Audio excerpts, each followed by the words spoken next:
Welcome back to Wickedly Judged, where we shine a light on wrongful convictions and the fight for justice reform. I'm Rebecca, your host, and today's episode is a deep dive into the case of Donald Simpson, a man who has spent over 30 years behind bars for a crime, as you'll hear, he did not commit. This story is one of shifting narratives, missing and lost evidence, and a justice system that completely failed. Today you'll hear directly from Donald himself in his own words. But before we begin, I want to take the time to give a special thank you to our sponsor, Veteran Alliance, for supporting the work that we do. And a big shout out to JP Verse of Versifier Records for providing the music for today's episode. So let's dive into this case. Grab yourself a cup of coffee, get comfortable, and let's begin. Let's start at the very beginning. In July 1989, J.D. Masters was found murdered in Joplin, Missouri. The cause of death? Unknown. The investigation quickly turned toward Donald Simpson, who lived across the street, and his roommate, John Katura. Witnesses said Masters was afraid of Simpson and Katura, and on July 6th, he visited their home, showing off his new tennis shoes and talking about some money he'd received. Later that day, Masters was dead. His body hidden in a garage, a towel twisted around his neck. The police found his shoes and sunglasses on Katura. Katura's statements became the backbone of the state's case. But here's where things get complicated. There was no direct physical evidence tying Simpson to the murder. No DNA, no fingerprints, and the crucial forensic evidence, the fingerprints on a pair of handcuffs, was lost by the state. So I want to talk for a minute about this little piece of evidence. The state wrongfully introduced and knowingly misled the jury at trial to believe that the handcuffs was used during the course of this alleged crime, without producing any scientific proof or having anyone testify for the state that proved that this item was even used. Talking about the handcuffs. John Katura told them that they were used, but please keep in mind, as you'll hear later on in this interview, that Katura admitted to framing Simpson for this alleged crime. Katura is proven to be a habitual liar, for which is why the state didn't arrest him during his statement, where he started framing Simpson. He stated that he witnessed the victim's handcuffed behind his back with a pair of handcuffs, in which later were removed from the victim and hid down in a floor furnace of the house where they lived. Katura was telling the police where to find them. The Joplin police did recover a pair of handcuffs along with fingerprints, so nothing was found on the door key. An inconclusive partial latent print lifted from the handcuffs, and to this day, Simpson has never received a copy of this print, for which, by law, he is entitled to. And why? Because the state lost this crucial piece of evidence. But yet the handcuffs were still admitted during trial, the prosecutors swinging them around, saying these are the handcuffs that were used during the murder. But yet there's no forensic proof to back that up. And again, the latent fingerprint that was on them was lost by the state. Now, you can come to all kinds of conclusions as to why that was, but if you have somebody who you're trying to convict for a crime and fingerprints that are found does not point to that defendant, are you going to use them during trial? I think not. Instead, the prosecution relied on witness statements, especially from Katura, the man who later confesses to this crime. He had his own reasons why he wanted to shift blame and frame Simpson. Here's where it gets wild. At trial, even though Katura was the state's star witness, he never even testified in person. Instead, the jury heard his out-of-court statements, which, as you know, the defense cannot cross-examine. And this is a direct violation of his constitutional right to a fair trial. Simpson's trial and appeals have been riddled with issues. There's suppressed evidence, where the state failed to disclose that the handcuffs belonged to Katura, not Simpson. There was misleading phone records. Prosecutors linked Simpson to the crime scene through a phone call that in reality had no connection to him at all. Witness recantations and perjury. The state's key witnesses changed their stories, and one later confessed he'd been threatened into testifying. But despite these issues, every appeal has been denied. But Simpson filed a new motion in 2023, citing actual innocence and constitutional rights violations. He's still waiting to hear the decision on that motion 2 years later. Now, let's get into this pre-recorded interview and hear directly from Donald and the message that he shares with us.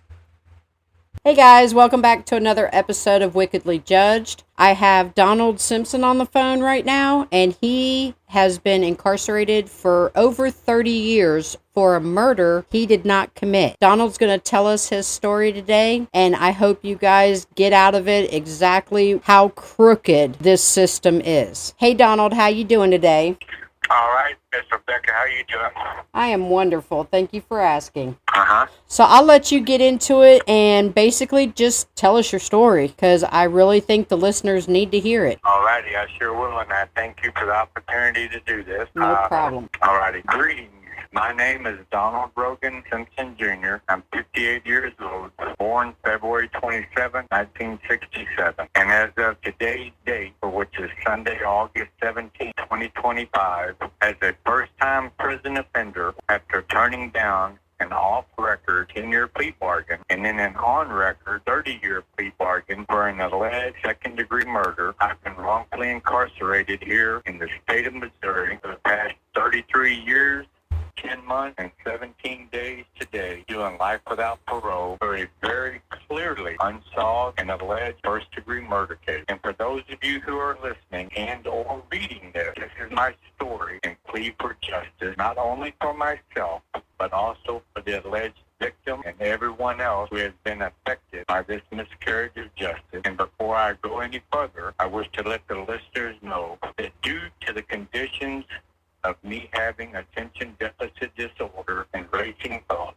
I'll be reading this interview from a pre-wrote draft that I wrote in order to help me share all of my thoughts and feelings in order. And as I share my story with y'all, I'll be referring to a couple of different exhibits that I'm wishing everyone to come and review on the website that will help expose all of this 101% injustice I'm going through. And that website is www.wrongfully-seekingexoneration.com. To tell you a little about myself, I was born in Memphis, Arkansas, and and then raised in the Dallas, Texas metroplex, and between 17 and 18 years old, never being married or having any kids, I left home and started traveling to and working in many southeastern states, doing construction work as well as working on several traveling amusement shows and trying to find where I fit into this big open world, and is how I ended up here in the state of Missouri in the summer of 1988. After living for a couple months in Missouri,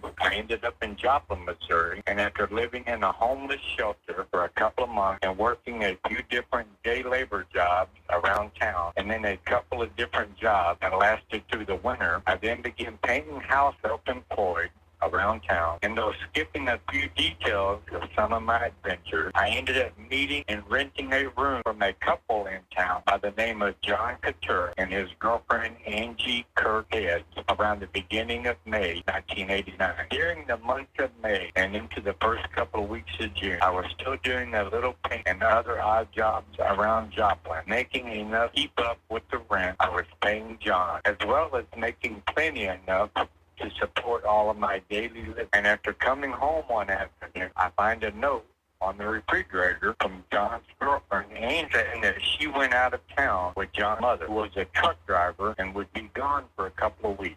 Well, after staying in the house for a week by myself, one day when I came home from paint, I found a landlord, Keith Rand, there with a truck and trailer ready to evict them for not paying rent for the past couple of months. And after having a talk, mentioning that I've done a lot of house paint, I talked the landlord into allowing me to paint the house we were living in for an agreed amount that would make up for the past rent, as well as earn me $200 from painting to go home to Dallas, Texas, to visit my mother, who I had not seen in almost a year. It was a plan that I had been working on doing for the past couple of weeks. As I continued to stay there, not knowing where John was at, a couple of days before I finished painting, I came home late one night from painting and being out with friends to find John sitting on the front porch, and after a short conversation, he informed me that he had been in jail for the past week and a half and just got out on bond for a crime that he was charged with, he had committed, and was facing 30 years in prison with no parole as an ex-offender. And to explain my read to all of who are listening to this as to why I'm mentioning all of what I just said, is very simple, because just as the Bible states, in the beginning, this is the beginning of how my hurtful and emotional story of 101% injustice starts. And as you continue to listen to me cry and explain this 101% injustice, the exhibit I welcome everyone to review will help to explain many other claims that may be left out of this interview and will verify what y'all are hearing me cry about. It's in my opinion, people can say and claim anything, but when you can back your claims up with evidence report, that's what tells and prove the rest of the story. Over the next couple of days, as I finished painting the house we lived in for the landlord, John mentioned a couple of different times about jumping bond and leaving town instead of going to prison. And on the day I finished painting, and after getting paid the $200 cash I was promised from the landlord, Keith Rand, I packed my bag and left the house. And after visiting a couple of friends uptown who I met when I first came to Joplin, I later walked alone to the Joplin, Missouri Greyhound bus station. And though I could have bought a one-way ticket straight to Dallas, Texas, I had done a lot of hitchhiking in my past. So instead, I bought a one-way ticket to Oklahoma City, where I planned to find a major truck stop and hitchhike a ride from there to Dallas, Texas. While sitting in the bus station waiting on my bus to arrive, John Katura came down to the bus station alone and asked me if I had any money I could loan him so he could buy a bus ticket out of town. And after explaining to him that I didn't have any spare money to loan him, he got pissed off and left, and returned 30 to 45 minutes later with a pocket full of money, and by the look on his face and the tone of his voice, but which was far different than it was a few minutes earlier when he was there. And though I knew something had happened, I didn't ask him any questions, and after answering his question about where I was headed, he went up to the ticket counter and purchased a one-way ticket to Oklahoma City, in which a few minutes later we boarded the bus and left town. After arriving in Oklahoma City, we took a cab to a truck stop outside of town. And I want to make this very clear. Me and John Katura, also known as the man who trained me, did not plan this road trip together, where I already pre-planned my trip, and John spontaneously joined along, for which I had no problem with, but little did I know the living nightmare that lay ahead for me. After getting to the truck stop and asking around for about an hour, we caught a ride with the truck driver who was headed to Amarillo, Texas, and after arriving there in the early morning hours while eating breakfast in the truck stop restaurant, John starts flirting with one of the waitresses who invites us to come over to her house later that morning when she got off work. And to pass the time until then, I hung out in the TV room, which also included washers and dryers. And though I never knew where he lived after divorcing my mother several years earlier, I noticed my stepdad's name, phone numbers, and company name on one of the washers, but not knowing for sure if it was him or not, I wrote the phone numbers down to call later on that morning. On our walk to the waitress's house, we stop at a playground, and as I'm walking around close by, I overhear the conversation between John and the waitress. For not only was John talking to her about his bond jumping, but that he had also recently killed a man in Joplin, Missouri, for which I then told him to shut up and not get me and this lady involved in whatever he was admitting to. And from there, we put it on to her house, for which within the next hour, I called the phone numbers I had, in which did turn out to be that of my stepdad. And after asking me to come spend a day with him, I walked alone back up to the truck stop with my duffel bag in hand. Later on, after spending the day with my stepdad, picking up and delivering many washers and dryers for his company all around Amarillo, after turning down his offer to stay and visit with him for a couple of weeks, he gave me $50 to go along with what I still had left from the painting, and at my request took me back up to the truck stop and dropped me off, for which I was in hope of hitching a ride on into Dallas to visit my mother as previously planned. Back at the truck stop, I find that John and the waitress was back up there also, for which she was backward and John was sitting at a table inside the restaurant eating. And I sit down and do myself after John tells me that he may be staying there with the waitress for a while. I mentioned that since it was getting late and that getting a ride out of there that evening was not looking good, that I had called my mother, told her my plan of accepting my stepdad's offer of staying with and visiting with him for a couple of weeks. And even though John just told me that he may be staying there with the, he asked me if he could come along with to my stepdad's house, for which after telling him no, that he could not come with me for the simple fact that not only had I not seen my stepdad several years and that I just wasn't going to take him with me, but that he had just jumped on and was on the run from the law. And his direct response to me was that if and when he ever got arrested for jumping bond from his prior charge in Missouri, in which he would be sent to prison as a habitual prior felon for 30 years with no parole, that since I was the only one who knew where he was and was hit, that he would blame me for turning him in and promised to frame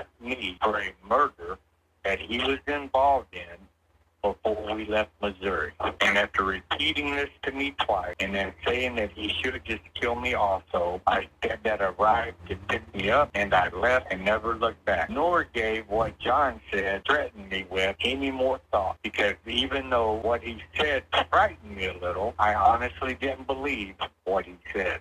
After spending a couple of weeks with my stepdad and making a little traveling, doing a little demolition and remodeling work in an office space for a friend of my stepdad who worked part-time for the Amarillo Sheriff's Department, instead of continuing my journey to visit my mother by hitchhiking, my stepdad took me to the Amarillo Greyhound bus station, where I bought a one-way ticket from there to Dallas, said my goodbyes, got on the bus, and left. And after staying with my mother for a month or so, doing general labor work for a family member's custom home building company, I packed my duffel bag, hitchhiked my way out of Texas alone, and headed east along the southern coast. On August 24th, of 1989, John Katura was arrested in Wynne, Arkansas by the Wynne police, who was accompanied by the Missouri bondsmen who were looking for him and were told where to find him by John's girlfriend, Angie, Kirk-Head. But they told him that instead of the Missouri bondsmen telling John Katura that it was his girlfriend Angie who turned him in to protect her, they told him that it was me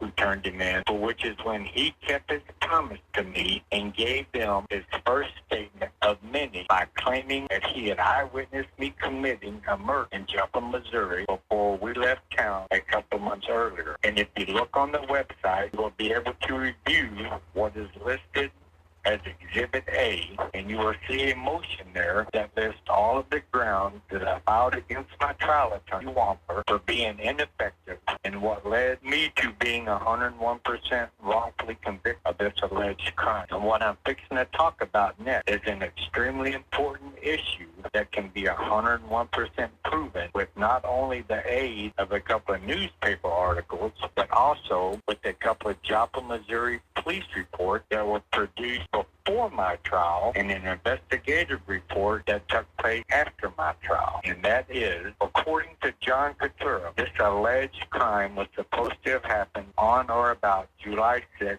or July 7th of 1989. And on July 30th, 1989, a badly decomposed body was found in a garage. On August 1st of 1989, the very first Joplin Globe News article report about this body being found, though unidentified, with no cause report. And the next day, on August 2nd, the Joplin Globe newspaper reported that through dental record, the body was that of missing person J.D. Masters, but that the cause was still undetermined pending investigation. However, on the very next day, August 3rd, 1989, a police report was made by a Joplin detective stating that a man who had stayed in the downstairs apartment from the alleged victim and was overheard quoting this statement: "I got drunk, I strangled this son of a bitch Masters, and drug him into the garage," end of quote. As mentioned, this is a documented in an official Joplin police report, and in the later police report, this statement was verified by this individual's girlfriend, but who quote, "Yes, my boyfriend said that, but was drunk and just joking." Again, I elaborate on the fact that these admissions were made for August 24, 1989, for which was previously mentioned was the day that John Katura was arrested in Arkansas. And in his very first statement of framing me of this alleged crime, he said that on the alleged day of this alleged crime that I got drunk, strangled this son of a bitch Masters, and drug him into the garage. And listeners